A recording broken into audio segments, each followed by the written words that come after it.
ಪೌರಾಯುಕ್ತಗೆ ನಿಂದಿಸಿದ್ದ ಕೇಸ್ನಲ್ಲಿ ನ್ಯಾಯಾಂಗ ಬಂಧನದಲ್ಲಿರುವಂತಹ ರಾಜೀವ್ ಗೌಡ ಬೇಲ್ ಭವಿಷ್ಯ ಇಂದು ನಿರ್ಧಾರವಾಗಲಿದೆ. Shidlaghatta JMFC court Rajeev Gowda bail ಅರ್ಜಿ ತೀರ್ಪನ್ನು ಇಂದಿಗೆ ಕಾಯ್ದಿರಿಸಿತ್ತು. ಧಮ್ಕಿ ಬೀರನಿಗೆ ಬೇಲೋ ಜೈಲೋ ಅನ್ನೋ ಕುತೂಹಲ ಮೂಡಿಸಿದೆ.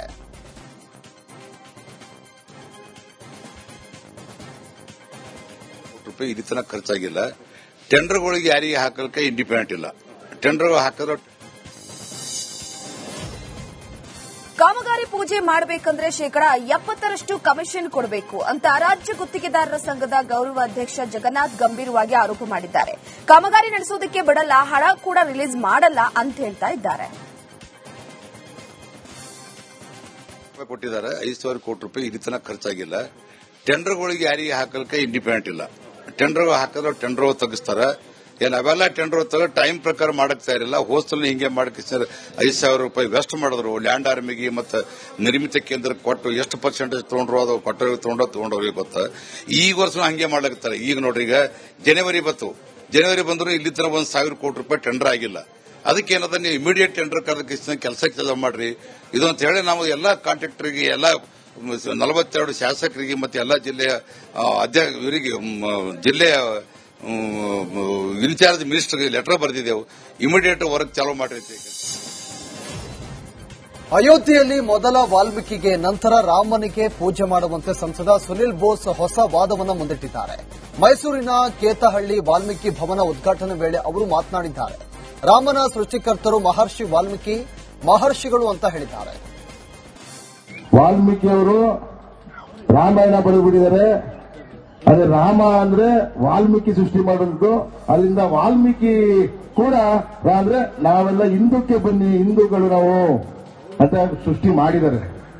ಆತರ ಇದ್ದ ಮೇಲೆ ಏನು ರಾಮ ಮಂದಿರವನ್ನು ಅಯೋಧ್ಯೆಯಲ್ಲಿ ಕಟ್ಟಿದ್ರು, ಅದು ಕಟ್ಟಕ್ಕೂ ಮುಂಚೆ ವಾಲ್ಮೀಕಿ ಬುದ್ಧಿ ನೀಡಬೇಕಿತ್ತಲ್ಲ. ರಾಮ ಮಂದಿರ ಕಟ್ಟಿದ್ರಲ್ಲ, ಬರ್ತಂತ ಯಾರು? ವಾಲ್ಮೀಕಿ ಅವರು. ಅದಕ್ಕೂ ಮುಂಚೆ ರಾಮ ಮಂದಿರ ಎಂಟರ್ ಆಗೋಕ್ಕೂ ಮುಂಚೆ ವಾಲ್ಮೀಕಿ ಪುತ್ರಿ ನೀಡಬೇಕಲ್ಲ. ನಾನು ಅವ್ರಿಗೆ ಹೇಳುವಂಥದ್ದು, ಅಷ್ಟಿದ್ದವರು ದಯವಿಟ್ಟು ಅಯೋಧ್ಯೆಯಲ್ಲಿ ವಾಲ್ಮೀಕಿಯವರ ಪುತ್ರಿಯನ್ನು ನಿರ್ಮಾಣ ಮಾಡಿ ಫಸ್ಟ್ ಪೂಜೆ ಅವ್ರಿಗೆ ಸಲ್ಲಿ, ಆಮೇಲೆ ರಾಮನ್ ಸಲ್ಲಿ. ಅಕ್ರಮ ವಲಸಿಗರನ್ನ ಪತ್ತೆ ಮಾಡುವ ಕೆಲಸ ನಡೀತಾ ಇದೆ ಅಂತ ಬೆಂಗಳೂರಿನಲ್ಲಿ ಸಾರಿಗೆ ಸಚಿವ ರಾಮಲಿಂಗಾರೆಡ್ಡಿ ಹೇಳಿದ್ದಾರೆ. ಬಾಂಗ್ಲಾದೇಶದವರು 5-6 ರಾಜ್ಯಗಳಿಂದ ನುಸುಳುತ್ತಾ ಇದ್ದಾರೆ ಅಂತ ರಾಜ್ಯಗಳಲ್ಲಿ ಕೇಂದ್ರ ಸರ್ಕಾರ ತಡಿಲೇಬೇಕು ಅಂತ ಮನವಿಯನ್ನ ಮಾಡಿದ್ದಾರೆ. ಈ ಬಾಂಗ್ಲಾದವರು ಎಲ್ಲಿಂದ ಬರ್ತಾರೆ ಸಭಾಧ್ಯಕ್ಷರೇ? ನಮ್ಮ ರಾಜ್ಯದ ಪಕ್ಕದಲ್ಲಂತೂ ಇಲ್ಲ. ನಮ್ಮ ರಾಜ್ಯದ ಪಕ್ಕದಲ್ಲಿರೋ ಯಾವುದೋ ತಮಿಳುನಾಡು, ಕೇರಳ, ಆಂಧ್ರ ಪ್ರದೇಶ, ಗೋವಾ 5-6 ರಾಜ್ಯಗಳಿದೆ. ಇವರೆಲ್ಲ ಎಲ್ಲಿಂದ ಬರ್ತಾರೆ? ಬಾಂಗ್ಲಾ ಎಲ್ಲಿರೋದಲ್ಲಿ? ಬಾಂಗ್ಲಾ ಪಕ್ಕದ ರಾಜ್ಯಗಳು ಯಾವುದಿದೆ? ಬಿಹಾರ್ ಇದೆ, ವೆಸ್ಟ್ ಬೆಂಗಾಲ್ ಇದೆ, ಇನ್ನು ಬೇರೆ ಬೇರೆ ರಾಜ್ಯಗಳಿದೆ, ಮಧ್ಯದಲ್ಲಿ ಬೇಕಾದಷ್ಟು ರಾಜ್ಯಗಳಿದೆ. ಕೇಂದ್ರ ಸರ್ಕಾರ ಅವ್ರನ್ನ ತಡೆಗಟ್ಟಬೇಕು. ಕೇಂದ್ರ ಸರ್ಕಾರ ತಡೆಗಟ್ಟಬೇಕು ಅವ್ರನ್ನ ಯಾಕೆ ಬಿಟ್ರು ಬಾಂಗ್ಲಾದಿಂದ ನಮ್ಮ ರಾಜ್ಯಕ್ಕೆ? ಈಗ ನಾವಂತೂ ನಮ್ಮ ಸರ್ಕಾರ ಬೇಕಾದ್ರೆ ಒಂದು ಸೆಪರೇಟ್ ಒಂದು ಸ್ಕ್ವಾಡ್ ಮಾಡಿ ಹುಡುಕಿ ಬೇಕಾದ್ರೆ ಅಲ್ಲಿರೋನ್ನೆಲ್ಲ ಆಚೆ ಕಳಿಸುವಂತ ಕೆಲಸ ಮಾಡ್ತೀವಿ ಸಭಾಧ್ಯಕ್ಷರು. ಈ ಬಾಂಗ್ಲಾದವರು ಎಲ್ಲಿಂದ ಬರ್ತಾರೆ ಸಭಾಧ್ಯಕ್ಷರೇ? ನಮ್ಮ ರಾಜ್ಯದ ಪಕ್ಕದಲ್ಲಂತೂ ಇಲ್ಲ. ನಮ್ಮ ರಾಜ್ಯದ ಪಕ್ಕದಲ್ಲಿರೋ ಅಕ್ರಮ ಬಾಂಗ್ಲಾದೇಶಿ ನುಸುಳುಕೋರರ ಬಗ್ಗೆ ಸದನದಲ್ಲಿ ಶಾಸಕ ಯತ್ನಾಳ್ ಪ್ರಸ್ತಾಪವನ್ನು ಮಾಡಿದ್ದಾರೆ. ರಾಜ್ಯದಲ್ಲಿ 25 ಲಕ್ಷ ಅಕ್ರಮ ನುಸುಳುಕೋರರು ಇದ್ದಾರೆ ಅಂತ ಹೇಳಿದ್ದಾರೆ. ನಕಲಿ ಆಧಾರ್ ರೇಷನ್ ಕಾರ್ಡ್ ಮಾಡಿಸಿಕೊಂಡಿದ್ದಾರೆ. ಸರ್ಕಾರ ಇವರನ್ನ ಪತ್ತೆ ಹಚ್ಚಿ ಅರೆಸ್ಟ್ ಮಾಡಬೇಕು ಅಂತ ಆಗ್ರಹ ಮಾಡಿದ್ದಾರೆ. ಇವತ್ತು ಸುಮಾರು 10 ಜಿಲ್ಲೆಯಲ್ಲಿ ಅವರು ಸುಮಾರು 370 ಜನ ಅಕ್ರಮವಾಗಿ ಬಾಂಗ್ಲಾದೇಶಿಯವರು ನಮ್ಮ ದೇಶದಲ್ಲಿದ್ದಾರೆ ಅನ್ನುವಂಥ ಮಾಹಿತಿಯನ್ನು ಸರ್ಕಾರ ಕೊಟ್ಟಿದೆ. ಆದರೆ ಬಹಳ ಆಘಾತಕಾರಿ ಮತ್ತು ಬಹಳ ಭಯಾನಕ ಪರಿಸ್ಥಿತಿ ಬೆಂಗಳೂರು ಮಹಾನಗರದಲ್ಲಿ ಸುಮಾರು ಒಂದು ಅಂದಾಜಿನ ಪ್ರಕಾರ ಸುಮಾರು 25 ಲಕ್ಷಕ್ಕಿಂತ ಹೆಚ್ಚು ಅಕ್ರಮ ಬಾಂಗ್ಲಾದೇಶಿಯರು, ರೋಹಿಂಗ್ಯಾಗಳು ಇಲ್ಲಿ ಮತ್ತು ಅನೇಕ ಜಿಲ್ಲೆಗಳಲ್ಲಿ, ಅದರಲ್ಲಿ ವಿಶೇಷವಾಗಿ ಕಾಫಿ ತೋಟಗಳಲ್ಲಿ, ಮಾಲ್ಗಳಲ್ಲಿ, ಶಾಪಿಂಗ್ ಮಾಲ್ನಲ್ಲಿ, ಸೆಕ್ಯೂರಿಟಿಯಲ್ಲಿ ಮತ್ತು ಇನ್ನಿತರ ಅನೇಕ ಕಡೆ ಇವತ್ತು ಬಾಂಗ್ಲಾದೇಶಿಯರು ಐಟಿ-ಬಿಟಿಯಲ್ಲಿ ಈ ರೀತಿ ಅನೇಕ ಕಡೆ ನಕಲಿ ಆಧಾರ್ ಕಾರ್ಡ್ಗಳನ್ನು, ನಕಲಿ ರೇಷನ್ ಕಾರ್ಡ್ಗಳನ್ನು ಮಾಡಿ ಇವತ್ತು ರಾಜ್ಯದಲ್ಲಿ ಈ ಒಂದು ದೊಡ್ಡ ಜಾಲ ಇವತ್ತು ನಮ್ಮ ರಾಜ್ಯದಲ್ಲಿ ಒಂದು ಭಯಾನಕ ಪರಿಸ್ಥಿತಿ ನಿರ್ಮಾಣ ಆಗಿದೆ. ಇದೇ ರೀತಿ ನಟ ಪ್ರಕಾಶ್ ರಾಜ್ ಮತ್ತೊಂದು ವಿವಾದದ ಕಿಡಿಯನ್ನ ಹೊತ್ತಿಸಿದ್ದಾರೆ. ಫಿಲ್ಮ್ ಫೆಸ್ಟಿವಲ್ನಲ್ಲಿ ಪ್ಯಾಲೆಸ್ತೈನ್ ಸಿನಿಮಾಗೆ ಅವಕಾಶ ನೀಡಬೇಕು ಅಂತ ಆಗ್ರಹಿಸಿದ್ದಾರೆ. ಚಲನಚಿತ್ರೋತ್ಸವದಲ್ಲಿ ರಾಜಕೀಯ ಪ್ರವೇಶ ಮಾಡಿದೆ. ಕರ್ನಾಟಕ ರಾಜ್ಯ ಸರ್ಕಾರ ಇದರ ವಿರುದ್ಧ ಧ್ವನಿ ಎತ್ತಬೇಕು ಅಂತ ಮನವಿ ಮಾಡಿದ್ದಾರೆ. ಆದರೆ ಇತ್ತೀಚೆಗೆ ನಾವು ಬೆಂಗಳೂರಿನ ಚಲನಚಿತ್ರೋತ್ಸವಕ್ಕೆ ಬಂದಾಗ ಇದರಲ್ಲಿ ರಾಜಕೀಯ ಪ್ರವೇಶ ಮಾಡಿದೆ. ಇಂತಹ ಅದ್ಭುತವಾಗಿ ನಡ್ಕೊಂಡು ಬರ್ತಿದ್ದಂತಹ ಈ ವರ್ಷದ ಉತ್ಸವಕ್ಕೆ ಪ್ಯಾಲೆಸ್ಟೇನಿಯನ್ ಸಿನಿಮಾಗಳನ್ನ ನಮ್ಮ ಕೇಂದ್ರ ಸರ್ಕಾರ ಪ್ರದರ್ಶನ ಮಾಡಕ್ಕೆ ಬಿಡ್ತಾ ಇಲ್ಲ. ಅಂದ್ರೆ ಏನಿದು? ಇದರ ಪ್ರತಿರೋಧ ನಾವು ಹೇಗೆ ಮಾಡಬೇಕು? ಒಂದು ಸರ್ಕಾರವಾಗಿ, ಮುಖ್ಯಮಂತ್ರಿಗಳಾಗಿ ನೀವು ಒಂದು ದೊಡ್ಡ ನಿಲುವನ್ನು ತಗೊಳ್ಬೇಕು ಅಂತ ಒಬ್ಬ ರಾಯಭಾರಿಯಾಗಿ ನಿಮ್ಮನ್ನು ಕೇಳ್ಕೊಳ್ತಾ ಇದ್ದೇನೆ. ಯಾಕಂದ್ರೆ ನಮ್ಮ ನಾಡಿನ, ನಮ್ಮ ಮಣ್ಣಿನ, ಕಣ್ಣೀರಿನ ಸಂತಸದ ಕಥೆಗಳಾದ ಹೃದಯದ ಹಣಿತೆ ಅನ್ನೋ ಒಂದು ಪುಸ್ತಕ ಬೇರೆ ಭಾಷೆಗೆ ತರ್ಜುಮೆಯಾಗಿ ಬೂಕರ್ ಪ್ರಶಸ್ತಿ ಬಂದ್ರೆ ಸಂಭ್ರಮಿಸುವ ನಾವು ನಮ್ಮ ನೆಲಕ್ಕೆ ಇನ್ನೊಬ್ಬರ ಕಥೆಗಳನ್ನು ತರುವುದಕ್ಕೆ ಆಗೋದಿಲ್ಲ ಅನ್ನೋ ನಿರ್ಬಂಧವನ್ನು ನಾವು ಹೇಗೆ ಒಪ್ಕೊಳ್ಳಿಕ್ಕೆ ಸಾಧ್ಯ? ಇದನ್ನ ಮೊನ್ನೆ ನೆಲಮಂಗಲದಲ್ಲಿ ಕುಡಿದ ಮತ್ತಿನಲ್ಲಿ ಟಿಟಿ ವಾಹನ ಚಾಲಕ ಅವಾಂತರವನ್ನ ಮಾಡಿದ್ದಾನೆ. ಬೈಕ್ ಸವಾರನನ್ನ 500 ಮೀಟರ್ ಎಳೆದೊಯ್ದಿದ್ದಾನೆ. ಸೊಂಡೆಕೊಪ್ಪ ರಸ್ತೆಯಲ್ಲಿ ಚಾಲಕನ ಎಡವಟ್ಟಿಗೆ ನಾಗರಾಜ್, ವಿಷ್ಣು ಎಂಬುವರಿಗೆ ಗಂಭೀರವಾಗಿ ಗಾಯವಾಗಿದೆ. ಸ್ಥಳದಲ್ಲೇ ಟಿಟಿ ವಾಹನ ಬಿಟ್ಟು ಚಾಲಕ ಪರಾರಿಯಾಗಿದ್ದಾನೆ.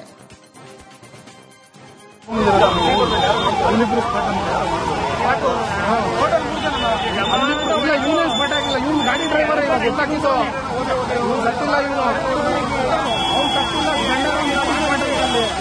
ಆಮೇಲೆ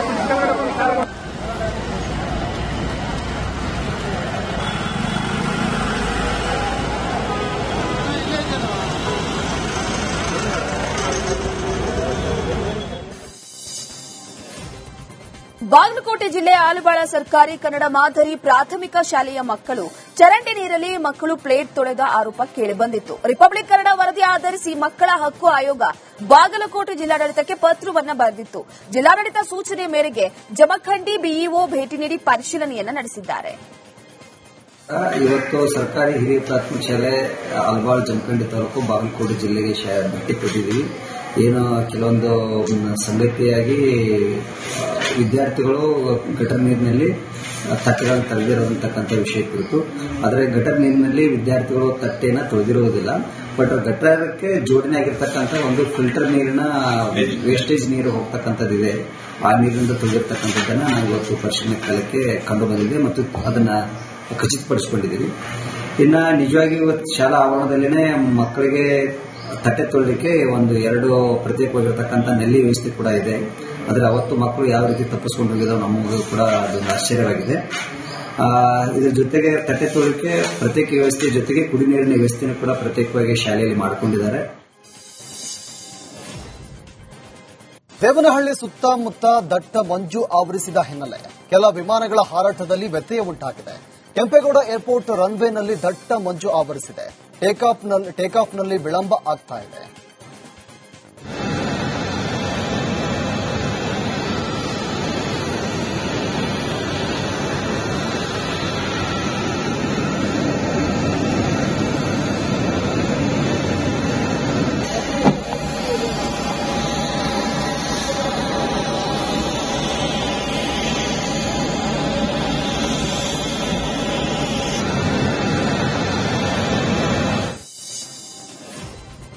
ಮಂಡ್ಯದ ಇಂಡುವಾಳು ಪಂಚಾಯಿತಿ ಒಂದರಲ್ಲಿ 1881 ಈ ಖಾತೆಗಳು ಅಕ್ರಮ ಆಗಿವೆ ಎನ್ನಲಾಗಿದೆ.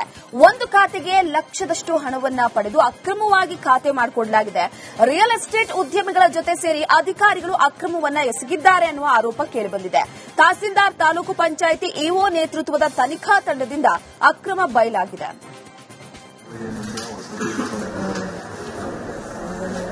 ಎಲ್ಲ ಅಧಿಕಾರಿಗಳನ್ನು ಒಳಗೊಂಡಂತೆ 2, 3, 4 ಪಾಯಿಂಟ್ಸ್ ನ ಅವ್ರಿಗೆ ಕ್ಲಿಯರ್ ಕಟ್ ಆಗಿ ಇನ್ಸ್ಟ್ರಕ್ಷನ್ ಕೊಟ್ಟಿದ್ವಿ. ಒಂದು, ಪ್ರೊಸೀಜರಲ್ ವೈಲೇಷನ್ ಎಲ್ಲಾಗಿದೆ ಅನ್ನುವಂಥದ್ದು.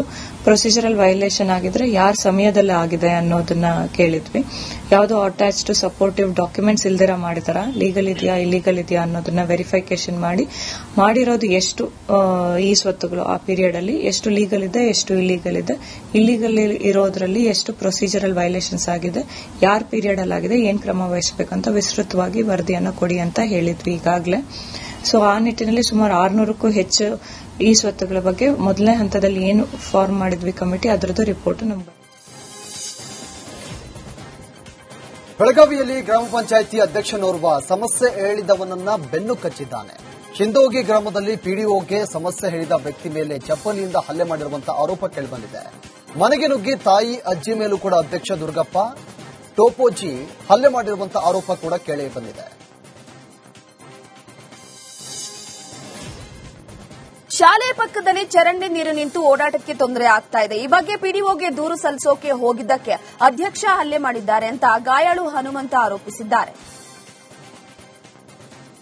ಹನುಮಂತಲ ಪಕ್ಕಗಟ್ಟೆ ಇವತ್ತಿನ ಶಿಂದೋ ಗ್ರಾಮದಲ್ಲಿ ಪಂಚಾಯಿತಿ ಅಭಿವೃದ್ಧಿ ಅಧಿಕಾರಿಗಳಾಗಿರ್ತಕ್ಕಂಥ ಅಧಿಕಾರಿಗಳನ್ನ ನಾನು ಇವತ್ತು ನಮ್ಮ ಊರಿನಲ್ಲಿ ಶೌಚಾಲಯದಲ್ಲಿ ಗಟ್ಟರಿ ನೀರು ಶಾಲೆ ಪಕ್ಕದಲ್ಲಿ ನಿಂತಿರು ಅಡ್ಡಾಡಲು ತೊಂದರೆ ಆಗುತ್ತಿರುವ ಮಕ್ಕಳಿಗೆ ತೊಂದರೆ ಆಗುತ್ತಿದ್ದರಿಂದ ಪಿಡಿಒ ಸಾಹೇಬರನ್ನು ಪ್ರಶ್ನಿಸುತ್ತಿರುವಾಗ ಗ್ರಾಮ ಪಂಚಾಯತಿ ಅಧ್ಯಕ್ಷರಾದ ಡಿ ಟೋಪೂಜಿ ಅವರು ನಮ್ಮ ಮೇಲೆ ಒಂದು ಹಲ್ಲೆ ಮಾಡಿ ಚಪ್ಪಲಿಂದ ಹೊಡೆದು ಅಸಭ್ಯ ಶಬ್ದಗಳಿಂದ ನಿಂದಿಸಿ ಹಲ್ಲೆ ಮಾಡಿರುತ್ತಾರೆ.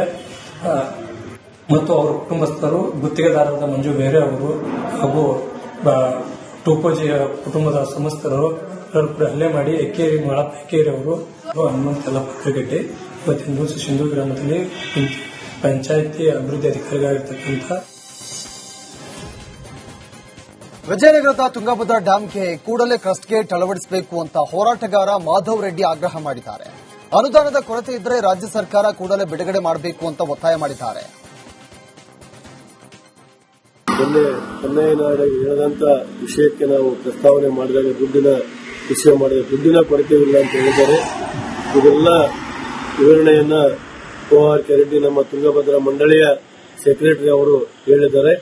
ಇವತ್ತು ದುಡ್ಡಿನ ಕೊರತೆ ಇಲ್ಲ, ಇಲ್ಲಿ ಎಲ್ಲ ಕೂಡ ನಮ್ಮಲ್ಲಿ ವ್ಯವಸ್ಥೆ ಇದೆ, ಎಲ್ಲವೂ ಚೆನ್ನಾಗಿ ನಡೀತಾ ಇದೆ. ಏಪ್ರಿಲ್ ತಿಂಗಳಿಗೆ ಸಂಪೂರ್ಣ 33 ಗೇಟ್ಗಳನ್ನ ಕುಂದ್ರ ಕಾರ್ಯಕ್ರಮ ನಾವು ಖಚಿತವಾಗಿ ಮಾಡ್ತೇವೆ ಅಂತ ಬೋರ್ಡ್ನವರು ಹೇಳಿದ್ದಾರೆ. ಆ ಭರವಸೆಯೊಂದಿಗೆ ಇವತ್ತು ಎಲ್ಲರೂ ಕೇಳಿದಾಗ ಇದನ್ನೆಲ್ಲ ವಿಚಾರವನ್ನ ತಿಳಿಸಿದ್ದಾರೆ ಅಂತ ಹೇಳಕ್ಕೆ ಇಚ್ಛೆಪಡ್ತಾರೆ. ಕೊಪ್ಪಳದಲ್ಲಿ ಬೆಳ್ಳಂಬೆಳಗ್ಗೆ ಲೋಕಾಯುಕ್ತ ಅಧಿಕಾರಿಗಳು ರೇಡ್ ಮಾಡಿದ್ದಾರೆ. ಕಿಮ್ಸ್ ಆಡಳಿತಾಧಿಕಾರಿ ಬಿ ಕಲ್ಲೇಶ್ ಮನೆ ಹಾಗೂ ಕಾಲೇಜು ಸೇರಿ 6 ಕಡೆ ದಾಳಿಯನ್ನು ನಡೆಸಿದ್ದಾರೆ. ಸಂಬಂಧಿಕರ ಮನೆಯಲ್ಲೂ ಕೂಡ ಅಧಿಕಾರಿಗಳು ತಲಾಶೆಯನ್ನು ನಡೆಸಿದ್ದಾರೆ. ಹಾವೇರಿಯಲ್ಲಿ ರಸ್ತೆ ಪಕ್ಕದಲ್ಲಿ ಅಡಿಕೆ ಸಿಪ್ಪೆ ಸುರಿದು ಅನಾಮಿಕರು ಬೆಂಕಿ ಹಚ್ಚಿ ಹೋಗಿರುವಂತಹ ಘಟನೆ ನಡೆದಿದೆ. ಬೆಂಕಿ ಬೆಳೆಗಳಿಗೆ ತಗಲಿ ನಷ್ಟ ಉಂಟಾಗುತ್ತದೆ ಅಂತ ರೈತರು ಆತಂಕವನ್ನು ವ್ಯಕ್ತಪಡಿಸಿದ್ದಾರೆ. ಹಾನಗಲ್ ತಾಲೂಕಿನ ನರೇಗಲ್ ಮಾರನಬೇಡ ಗ್ರಾಮದಲ್ಲಿ ರೈತರು ರಸ್ತೆ ತಡೆದು ಆಕ್ರೋಶವನ್ನು ಹೊರಹಾಕಿದ್ದಾರೆ. ಬೆಂಕಿ ಹಚ್ಚಿದವರನ್ನ ಪತ್ತೆ ಹಚ್ಚಿ ಕ್ರಮ ಕೈಗೊಳ್ಳುವಂತೆ ಒತ್ತಾಯ ಕೂಡ ಮಾಡಿದ್ದಾರೆ.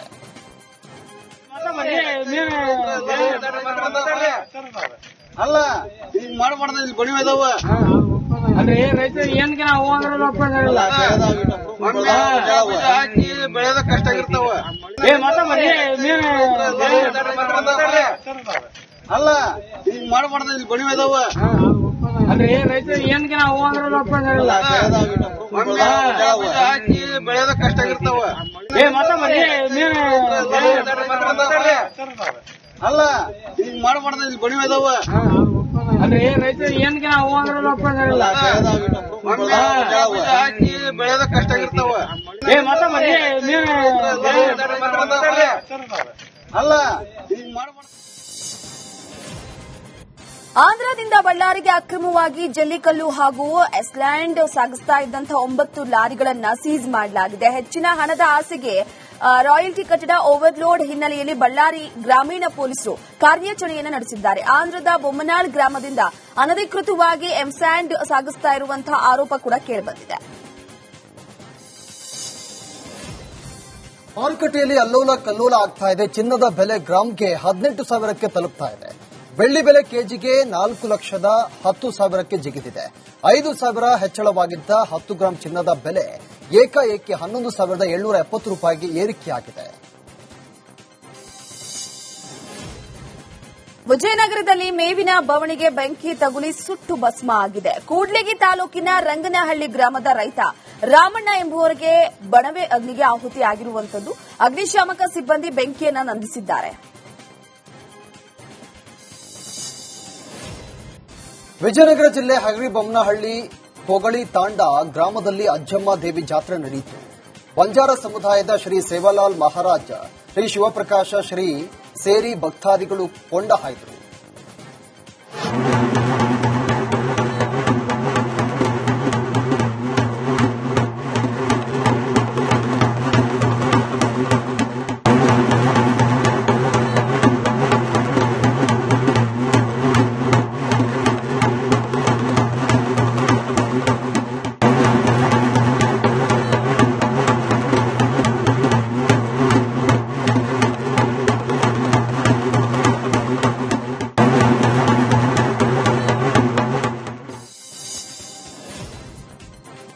ಮೈಸೂರು ಜಿಲ್ಲೆಯಲ್ಲಿ ಚಿರತೆಯ ಹಾವಳಿ ಮಿತಿಮೀರಿ ಹೋಗಿದೆ. ಎಚ್ಡಿ ಕೋಟೆ ತಾಲೂಕಿನ ಕಣಿಯನಹುಂಡಿ ಗ್ರಾಮದ ಜಮೀನಿನಲ್ಲಿ ಚಿರತೆ ಕಾಣಿಸಿಕೊಂಡಿದೆ. ಚಿರತೆಯ ಚಲನವಲನ ಸಿಸಿಟಿವಿಯಲ್ಲಿ ಸೆರೆಯಾಗಿದ್ದು, ಚಿರತೆ ಸೆರೆಗೆ ಕಣಿಯನಹುಂಡಿ ಗ್ರಾಮಸ್ಥರು ಮನವಿಯನ್ನ ಮಾಡಿದ್ದಾರೆ.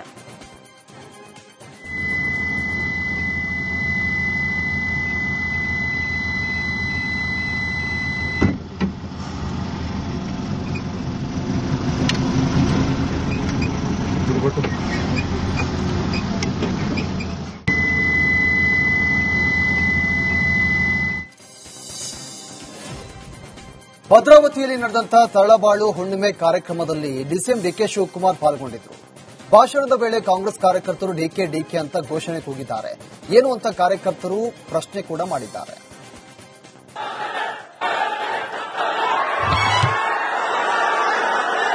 ಏನು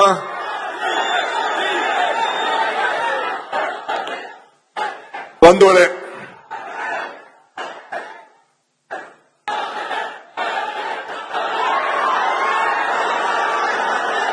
ಏನು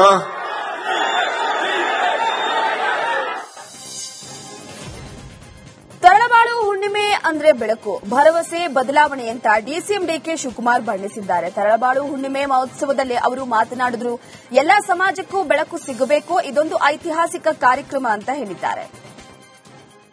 ಈ ಸಭೆ ನೋಡಿದ್ರೆ ಧರ್ಮ ಯಾವುದಾದರೂ ತತ್ವ ಒಂದೇ, ನಾಮ ನೂರಾದರೂ ದೈವ ಒಂದೇ, ಪೂಜೆ ಯಾವುದಾದರೂ ಭಕ್ತಿ ಒಂದೇ, ಕರ್ಮ ಹಲವಾದರೂ ನಿಷ್ಠೆ ಒಂದೇ.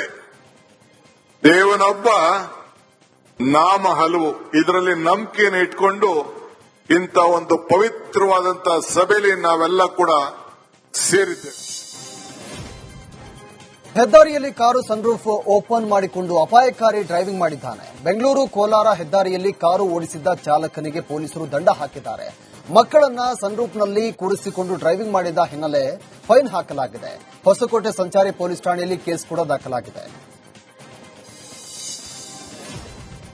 ಪ್ರಯಾಣಿಕರೊಬ್ಬರು ಆಟೋದಲ್ಲಿ ಬಿಟ್ಟು ಹೋಗಿದ್ದ ಹಣವನ್ನು ಚಾಲಕ ಹಿಂದಿರುಗಿಸಿ ಮಾನವೀಯತೆಯನ್ನು ಮೆರೆದಿದ್ದಾರೆ. ಯಾದಗಿರಿಯ ಸೆಂಚುರಿಯನ್ ಶಾಲೆಯಲ್ಲಿ ವಾಚ್ಮೆನ್ ಆಗಿ ಕೆಲಸ ಮಾಡ್ತಾ ಇರುವಂತಹ ಸಾಂಬಣ್ಣ ಆಟೋದಲ್ಲಿ ಹಣವನ್ನು ಬಿಟ್ಟು ಹೋಗಿದ್ರು.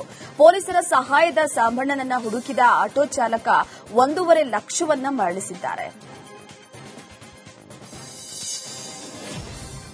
ರಾಜಸ್ಥಾನದ ಜೋಧ್ಪುರ್ನಲ್ಲಿ ಜನಪ್ರಿಯ ಧಾರ್ಮಿಕ ಪ್ರಚಾರಕಿ ಸಾಧ್ವಿ ಪ್ರೇಮ್ ಬೈಸಾನಿಗೂಢವಾಗಿ ಮೃತಪಟ್ಟಿದ್ದಾರೆ.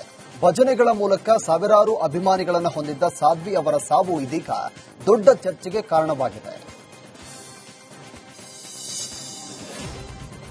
ಮಧ್ಯಪ್ರದೇಶದ ರಾಜ್ಗಢ ಗ್ರಾಮದಲ್ಲಿ ರಸ್ತೆ ಕಾಮಗಾರಿಯ ಸಮಯದಲ್ಲಿ 500 ವರ್ಷಗಳಷ್ಟು ಹಳೆಯದಾದ ಚಿನ್ನದ ನಾಣ್ಯಗಳು ಪತ್ತೆಯಾಗಿವೆ ಎಂಬ ವದಂತಿಗಳು ಸ್ಥಳೀಯ ನಿಧಿ ಸಂಗ್ರಹಣೆಗೆ ಕಾರಣವಾದರೂ ಅಧಿಕಾರಿಗಳು ಈ ಆವಿಷ್ಕಾರವನ್ನು ಇನ್ನೂ ದೃಢಪಡಿಸಿಲ್ಲ.